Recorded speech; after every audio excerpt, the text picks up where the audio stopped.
Pandian stores அடுத்த வர எபிசோடில் பார்த்திங்க அப்படின்னா, இந்த மாதிரி சுடருக்கும் குமரவேலுக்கும் பார்த்திங்க அப்படின்னா, நல்லபடியாக வந்து கல்யாணம் வந்து முடிஞ்சிருச்சு. முடிஞ்சதுக்கப்புறம் இருங்க மண்டபத்துக்கு போயிட்டு போகலான்னு சொல்லிட்டு கோமதி கிட்ட பார்த்திங்க அப்படின்னா, அவங்க வீட்டில் எல்லாரும் சொல்கிறாங்க. ஆனால் பார்த்தீங்கன்னா, இல்லை நாங்கள் கிளம்புறோம், மண்டபத்துக்குலாம் வரல, இந்த கல்யாணத்தை பார்க்கணும், பொண்ணு மாப்பிள்ளை ஆசீர்வாதம் பண்ணணும்னு நினச்சோம், பண்ணிட்டோம், நாங்கள் கிளம்புறோன்னு சொல்லிட்டு கோமதி, கதிர், ராஜி எல்லாம் கிளம்புறாங்க. கிளம்புறதுக்கு முன்னாடி ராஜியும் கதிரும் பார்த்திங்கன்னா மாற்றி அந்த கோவிலில் வச்சு ஃபோட்டோ எடுக்கிறாங்க.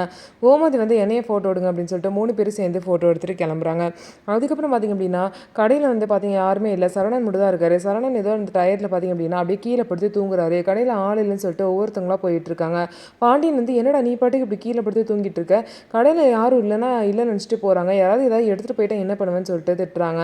அதுக்கப்புறம் இல்லைப்பா ஏதோ டயர்டில் தூங்கிட்டேன் அப்படின்னு சொல்லுவோம், நீ வீட்டில் போய் தூங்கு போ அப்படின்னு சொல்கிறாங்க. அதுக்கப்புறம் சரவணன் வீட்டுக்கு போகிறாங்க. பாண்டியன் இந்த மாதிரி வந்து அவனுக்கு தூங்குறதுல ஏதோ பிரச்சனை, அவனை தூங்கவே அப்படின்னு சொல்லிட்டு கோமதிக்கு ஃபோன் பண்ணி சொல்கிறாங்க.